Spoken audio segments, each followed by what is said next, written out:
Hi there, I'm Minette Satterfield. This is my studio. I'm really glad you're here with me today. I am going to make a few more of these abstract original print cards. And what I've done is in an earlier session, I painted an entire sheet of watercolor paper with watercolor in oranges and reds. And then I had to go back over it with an acrylic glaze to make it this nice copper color. And then I simply cut it into 4x6 cards so that I have a stack of these. I got 15 per sheet. And then I'm going to use my gel plate and a stencil to make these moon cards. These go with the moon garland that was in this morning's newsletter. So the first thing I'm going to do is I've got my gel plate. I have black and turquoise paint that I'm going to mix, a few things for texturing, and a stencil to make the moon shape. It's just a piece of card cut into a circle. So what I'm going to do is just put my paint, black and turquoise, just mix here on the plate. Nothing fancy. I like the turquoise. It gives it a little bit of life. And then I'm going to take the paint brayer. Whoops. And I just want to remind you, I do film these live and I bring them to you unedited. So whatever happens, happens. I don't edit out mistakes. As a matter of fact, if you go back and watch the video where I painted the sheet, you can see me spill water all over the table. So I just show you what happens here. This is my brayer. I roll that off over here. Now I've got a nice film of black and blue paint. So to get a nice texture, I'm using a piece of the Nubbly shelf paper stuff, just to give it some texture. Put that down. And then I've got my circle stencil and one of my cards.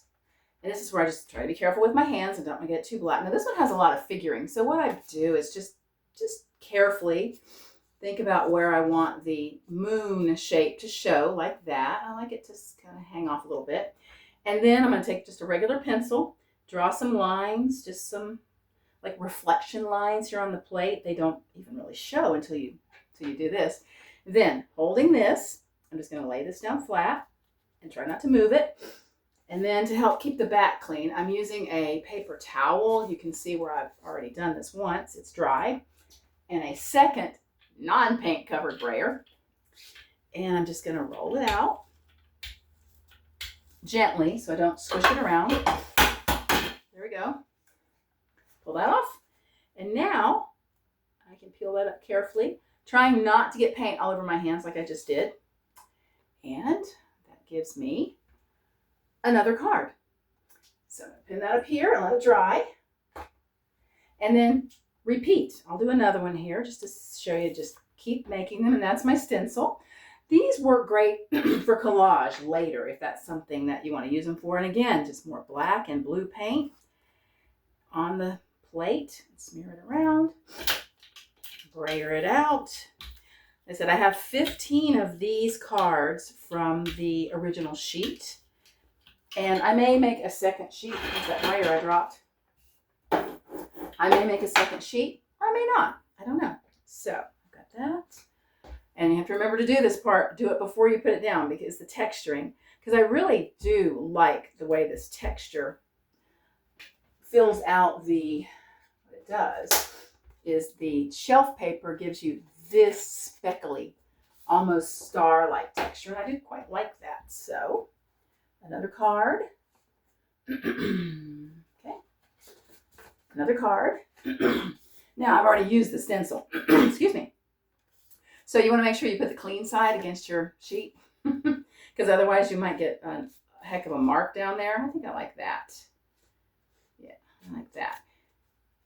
So, and then I'm going to put that down. So I'm just going to draw my squiggly lines, lay it down carefully, find a dry paper towel. There's 2 or 3 of them sitting over there. And the brayer that I dropped. Roll it out. Pull that off. Let's see what we got. This is always the fun part of a gel print, isn't it? Is the peeling it up and seeing what you got. Oh, that black mark is odd there, isn't it? Well, you know what? It's part of the variability of this, and that is one of the beauties of the way I do this, is I do the underlayer first. And I could have done that on the gel plate, but I did it separately as a watercolor layer. And then you cut it apart and you get an amazing distribution of the marks and the colors. And I think they make for some very interesting originals. I'm going to go ahead and keep printing and finish these up. So I thank you so much for being here with me today. Just to remind you, I'm not on the social medias. So if you want to keep up with me here in the studio, please sign up for the newsletter. Talk to you soon.